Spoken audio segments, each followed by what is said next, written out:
4:33 a.m., November 17th, Montgomery County, Indiana. A male 911 dispatcher answers a 911 call. What's the location of the emergency? In an eerily calm voice, a woman slumped on a sofa, blood running down her neck, replies, 203 South Madison Street. In what town, he asks. Darlington, she says. Then with no hint of remorse, she explains why she's calling. She has stabbed herself and her 2 children. This is just one of the Reddit-infused tales of horror and tragedy you'll hear, along with even more disturbing ones in today's episode of The Infographic Show. The worst crimes in Reddit history. Number 6. Malignant Mother. The woman's name is Brandy Worley. As she spoke with the dispatcher, her unsettling composure never wavered, but then she said something that caught him off guard. Her husband was asleep downstairs in the basement, completely unaware of what had just happened. Meanwhile, upstairs, she stated coldly, "There's blood everywhere."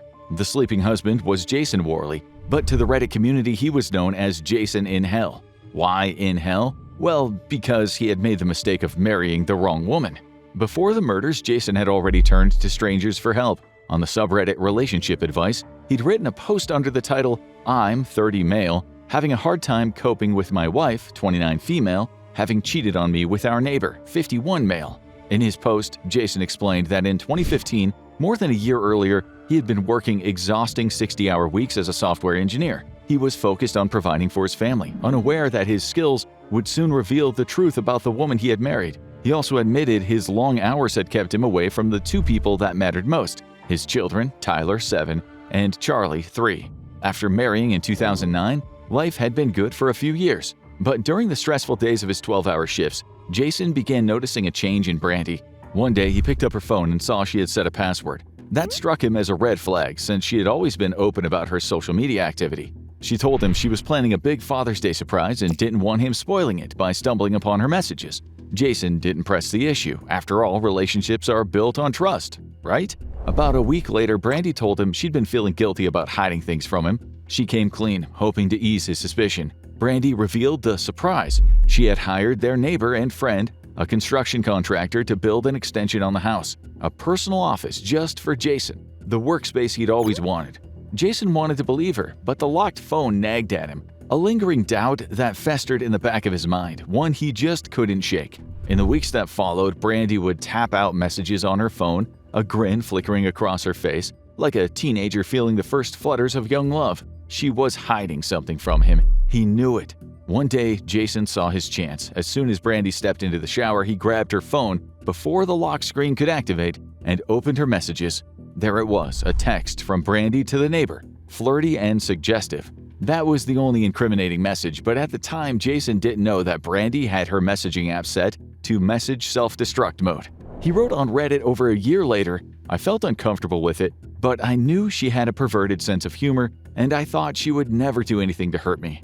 Meanwhile, Jason's new office project seemed to drag on endlessly. Progress was slow, and despite never considering himself the jealous type, he couldn't shake the growing suspicion that Brandy was cheating on him. Then he got another chance to check her phone. This time, he looked at her Google timeline. Strange, he thought. There were huge gaps in her location history. He later told his fellow Redditors, "At this point, the paranoia was driving me nuts." He had a plan. He told Brandy about a great new antivirus software, and Brandy, not wanting to raise suspicion, or maybe she was just naive, agreed to install it on her phone. Except what Jason actually installed was software he could use to remotely turn on her GPS. He also set up an AT&T message backup system, which he could access from his own devices.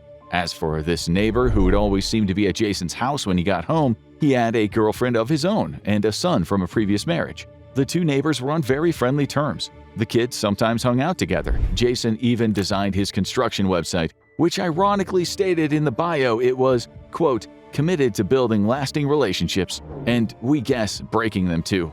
But this neighbor of course had no idea what Brandy was capable of. One day, the neighbor's girlfriend and Brandy went to see a movie together while the men agreed to stay at Jason's place with the kids. The 3 children played video games together upstairs in Tyler's bedroom as the neighbor sat opposite Jason on the sofa. During their conversation and the TV entertainment, the neighbor would keep checking his phone. He'd smile and send a message, and all that time with Jason watching out of the corner of his eye and intermittently checking his own phone. He was reading the messages just as soon as Brandy sent them to the man sitting across from him.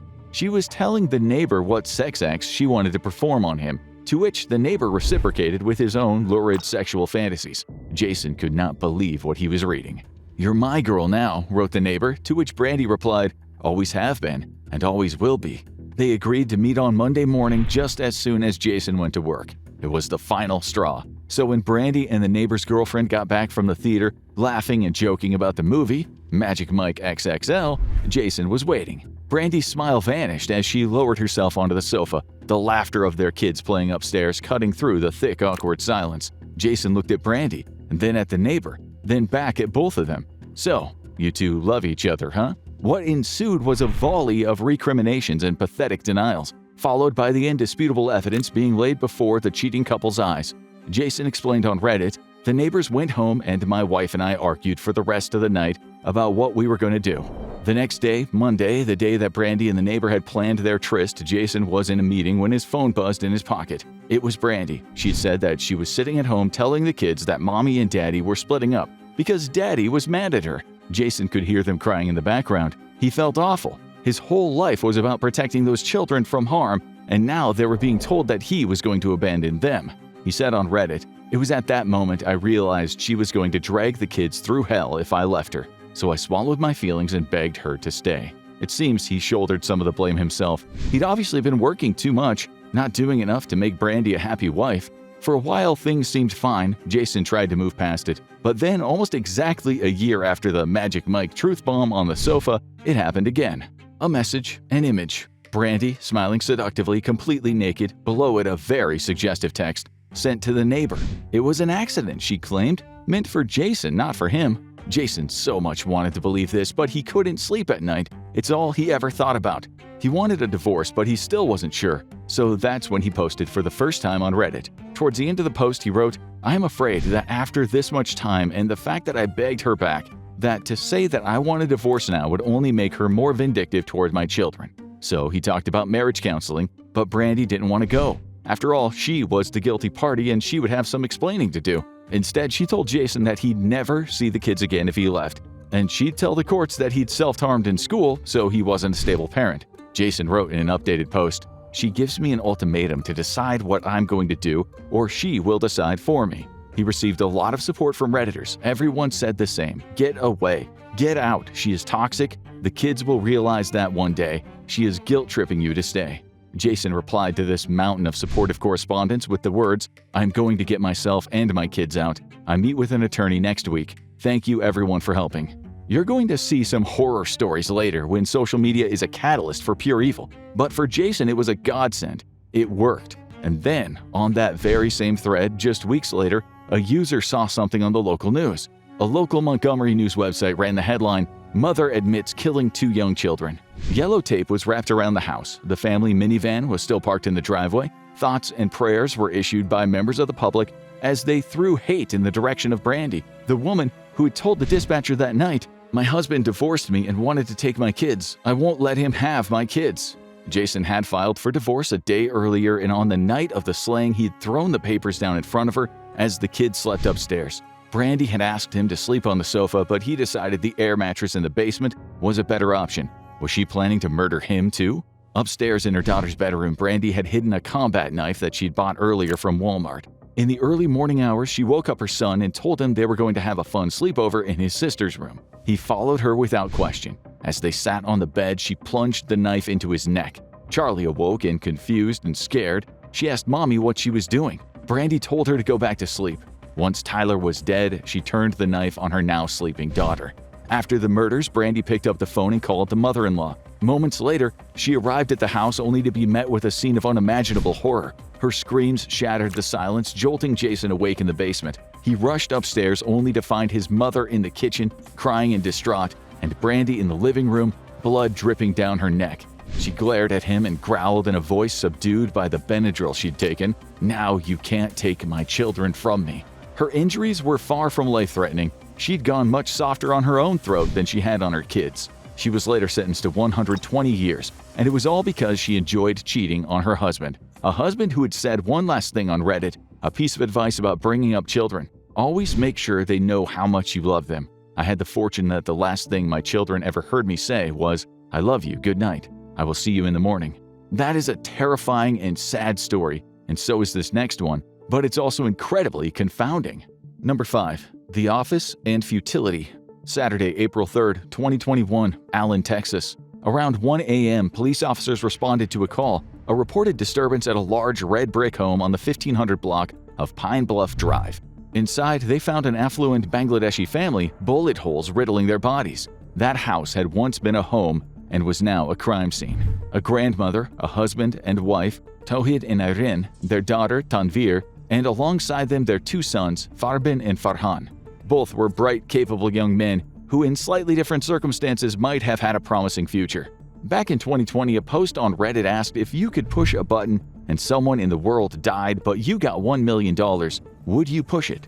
User Galpticos replied, "I would push it 7 billion times." The user was a self-confessed former A-grade student who frequently shared his struggles on Reddit. He described how depression first took hold in high school and followed him throughout college. This was the same boy who once wrote that he was privileged to live in a great country with, as he put it, a good family, a good home.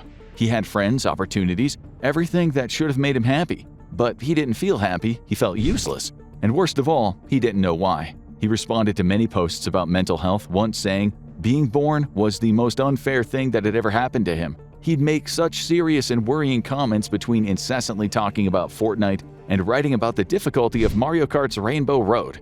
There was something revealing about his favorite topics, depression, racing with Donkey Kong and Yoshi, and the weight of an existential futility.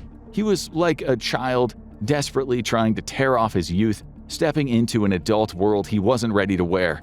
He wouldn't be the only 18-year-old who felt this way, but Galpticos felt like he was alone in his suffering, and that made all the difference. Galpticos was actually Farhan Tawhid, one of the 2 sons found dead in that house. Farhan had enrolled in college, but that didn't last long. After being evicted from his dorm, he dropped out and moved back with his family. Gaming, Reddit, and writing filled his time, but his greatest love seemed to be The Office, which he once described as one of the 4 very important issues of his life. But once he had seen every episode, he decided there was nothing left for him to do. He was furious about the later seasons, claiming the character development and plot lines had pushed him over the edge. So Farhan told his brother that life was futile, to which his brother seems to have agreed. They made a pact: if they couldn't find a reason to live within a year, they would kill their entire family. During this time of seeking, Farhan still wrote on Reddit, one time saying that the hardest problem he had to solve in life was finding the motivation to wake up each day. In 2021, he posted a note on Instagram explaining that by the time anyone read it, his entire family would be dead. He talked about reaching his breaking point and the fact that he wanted to become a programming god but had failed. He couldn't understand how to be happy. How did everyone else do it? Working, sleeping, maintaining relationships, while he felt like he was drowning in futility. There's a lot more I want to say, but hey, life's short, he wrote. Then he picked up a gun he noted was disturbingly easy for his brother to purchase, and killed his entire family. But why? Why kill them? He'd written in his note, "I love my family, I genuinely do. That is exactly why I decided to kill them." In his dark, twisted embrace of antinatalist logic, he believed that he was saving them from the pain of existence itself. For Farhan, this was the only tragic way out, for him and for them. As for the next story, it's about something far more disturbing than philosophical despair. Number 4. 5 minutes of fame for a lifetime in prison. 10 years ago, Reddit user Brian W. 1999 asked the question on the subreddit Frugal, "Is remaining child-free the most frugal way to be?" One of the replies was from the user Aoki Mom. "I have 7 children and we always have lived on one income and have never got any government assistance or needed it. The answer to life's difficulties," she said, "was making good choices and knowing what to do with your money." She added, "I would never give up having any of my children, so I could have more money. They are amazing people and the world will benefit by having them in it." 7 years later, someone wrote below, "Wow, this is a hard comment to read." Another person just said, "Poor lady." Aoki Mom was really April Beaver. On July 22, 2015, in Broken Arrow, Oklahoma, she was found dead in her home, her body covered in wounds and bruises. Her husband David had suffered a similarly brutal fate. He had been savagely beaten and stabbed 28 times across his hands, arms, face, head, and neck. This wasn't just a murder, it was overkill. Not long before this, April had been on Reddit again, writing, "I got married in Texas in 1987, still married to the same guy, and 7 kids later." She said that she'd grown up very poor. For Christmas when she was a little girl, her parents once gave her IOUs instead of gifts. There was no way, she said, her kids would ever go without gifts at Christmas. April's post showed that she homeschooled her children. These kids had to spend a lot of time together, and she admitted her eldest girl, Crystal, sometimes wanted to strangle the boys, but they all got along most of the time. The boys were good kids, she said, one time writing on a nail polish thread, "My 18-year-old son hates me when I tell him that he used to want his nails polished. LOL." She was talking about Michael, the eldest of the Beaver children. At that very moment, Michael, along with his younger brother Robert, 16, were quietly building an arsenal: guns, knives, body armor, and stacks of ammunition. Obsessed with serial killers and spree shooters, they had one goal: massacre their entire family and make sure the world would never forget their names. On the night of the massacre, their brother, 12-year-old Daniel, managed to call 911 as screaming and commotion was heard in the background. A male voice said hello, and then the line went dead, but the police were able to trace the call. When the officers arrived at the house, the horror began before they even stepped inside. Blood stained the porch, and from within they heard a faint, agonizing groan. Slowly, they pushed open the front door. Lying on the floor, barely clinging to life, was 13-year-old Crystal. Nearby, Daniel, the boy who had made that desperate 911 call, was dead. 5-year-old Victoria had also been slaughtered, stabbed repeatedly. Christopher, just 7 years old, lay motionless in a pool of blood. The boys were soon found after hiding out in the woods. They admitted to the murders, telling the police they'd filmed the act with recently purchased surveillance equipment. They had planned to show the cops the video and post another online because, well, they wanted to be famous. Both boys will now spend all of their lives in prison and have plenty of time to think about their fame. We're not sure if we'd call these boys evil or something else, but this next man, we have no problem throwing his name into the evil box and dumping it in the trash can of history. Number 3. The Devil and Disney. German philosopher Friedrich Nietzsche once wrote, "No one is such a liar as the indignant man." What he meant was that those consumed by anger and resentment often hide behind moral outrage, using it as a disguise. This all relates to a vile crime that was committed in 2024. The perpetrator was a big fan of Reddit, where he often vomited up moral outrage under the username Sustanet. One of the focal points of his outrage was related to the cast members, or CMs, who work at Disney parks, who according to his posts are underpaid, overstressed, and underappreciated. He once said, "You clearly have no idea what these jobs involve, how hard these CMs work every day, or the amount they endure." But he, being the good man he was here to set the record straight. You could virtually see the indignance in each word as it exploded into flames on the page. Of course, Sustanet used to be a cast member himself, once writing to another CM on Reddit, "As a former fellow attraction CM, I salute you, you steely-eyed magic maker." Now, call us cynical, but we doubt Sustanet was trying to make magic for people as much as he liked hanging around places where you are sure to find plenty of girls. He was much more Maleficent than he was Mickey Mouse. He enjoyed giving advice to young people online, even once commenting on the subreddit Advice for Teens. The post has since been deleted, but his words remain. To a young girl struggling with a friendship, he bluntly stated, "She has failed at the most basic requirement for friendship. Don't treat each other like crap."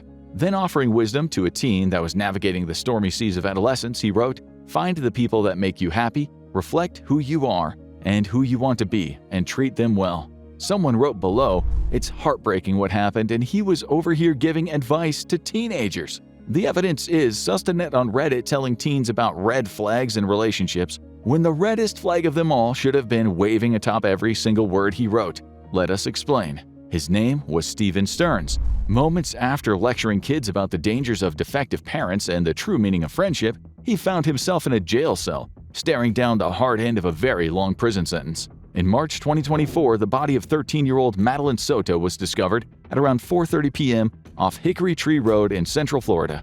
Madeline was the daughter of the woman Stearns had been dating for a few years. On the day of the disappearance, Stearns had told Maddie's mom that he had time to drop Maddie off at middle school in Orlando. Video evidence shows him throwing something in a dumpster later that day, items that turned out to be Maddie's backpack and her school-issued laptop. She was also seen slumped in the passenger seat of the car he was driving. Later, cops arrested him and uncovered what they described as disturbing photos and videos on his phone, files he had desperately tried to delete. The state said it sought the death penalty, but it seems that Stearns thinks that is cruel and unusual punishment and is looking to strike the charge from his case. Number 2. Writer's Wrath. 2 years ago, a Redditor on the No Sleep OCC subreddit, a fictional horror story sub, wrote, "It feels unreal. This man went to my baby shower. He sent my kids birthday presents. He was going to my formal wedding." The comment below said, "He seemed like a nice enough fellow when I saw him engage with the community." Redditors knew him as N.M. Wrights, a talented horror writer with a knack for crafting chilling crime stories. But in real life, he was Nicholas Kasotis, a 42-year-old former judge advocate general corps officer in the U.S. Navy. Highly educated, he held a Master of Laws in National Security Law from Georgetown University. By all accounts, he was a formidable storyteller. One fan recalled that Nick's most well-known story was about a woman realizing her husband was trying to kill her. A Romana clip, perhaps? A story rooted in reality, just with different names? In another tale, as usual, written in the first person, a commenter said, "Very well done. This is how to get away with murders." To which Nick replied, "It comes at a price most are unwilling to pay." Nick had been doing very well, better than most writers plying their trade on Reddit. In a post 3 years earlier, he'd announced Sony had bought the rights to his story. Nick had scaled the dizzying heights of Reddit horror, thrilling and frightening his audience with tales of murder and mayhem. Then on December 2, 2022, one of his stories came to life. Two hunters were stalking around the woods of the Portal Hunting Club in Riceboro, Georgia, when they made what we cliché-loving writers like to call a grisly discovery: parts of a dead woman. A subsequent search discovered her body parts were spread over a 3-mile radius.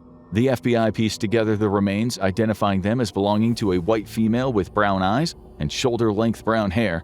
She was estimated to be between 5'9" and 5'10" inches tall, weighing about 185 to 200 pounds, and somewhere between 20 and 50 years old. One distinct detail stood out: she had a single tooth implant in her upper right jaw.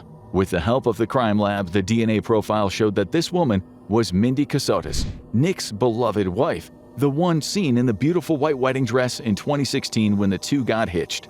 There's not much more we can say about Nick's case other than the fact that he has been charged. The latest reports in 2025 confirm his trial date is set. But as for why this Navy judge and Reddit raconteur allegedly murdered and dismembered his wife, well, not much has been revealed. Which is a pity because we all love a good story. Now for a tragic story of a teenager who got lost in a social media maze of hatred. Number 1. Extreme Teen.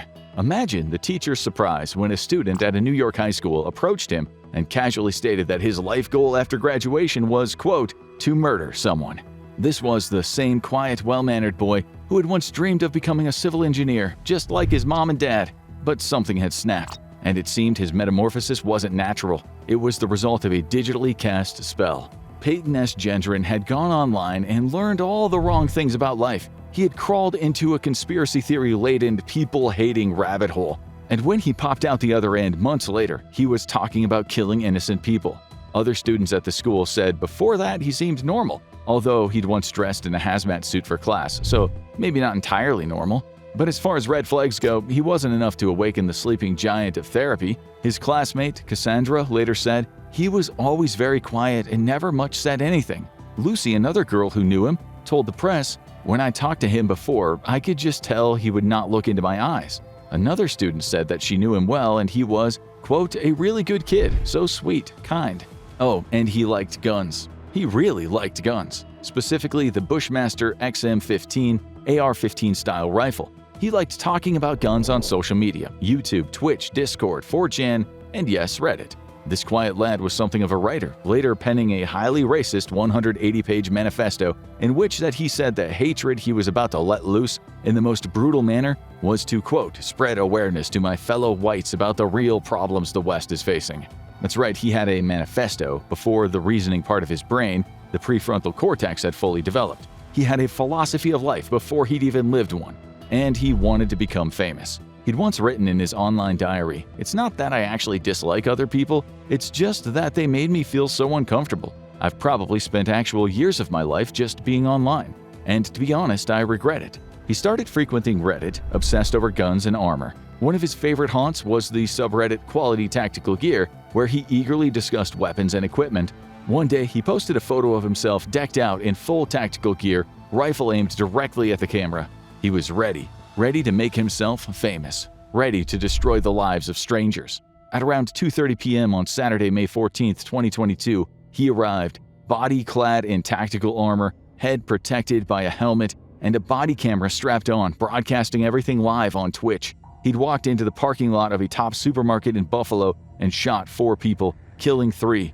Inside the store, chaos erupted. Screams filled the air as he continued his rampage. When it was over, 10 people were dead, 3 more injured. All 10 of the victims were black. A security guard fought back, firing at him, but the bullets couldn't penetrate his body armor that Payton had researched on Reddit. Throughout the rampage, Payton screamed racial slurs. He twice conducted reconnaissance in the weeks before the massacre to ensure that he'd be killing his demographic of choice. That was black people, although his hatred was also aimed at Jewish people, who he said must be called out and killed. Payton was completely devoid of emotional body language during the trial, where at just 19 years old, he was sentenced to serve 11 concurrent life sentences without the possibility of parole. The judge had some harsh words for Reddit, which he said had played a part in radicalizing Payton, and through those subreddits had helped him achieve his aims.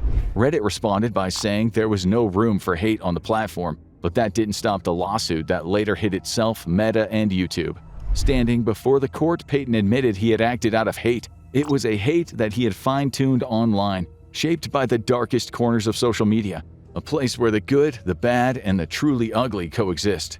Reddit has seen some truly disturbing crimes unfold. Were there any on this list that shocked you the most? And do you think online communities can unintentionally encourage dangerous behavior? Let us know your thoughts in the comments. Now see how life might go for some of the people in our video and what really happens to predators in prison. Or have a look at some pre-social media teenage depravity and the disturbing story of 11-year-old serial killer.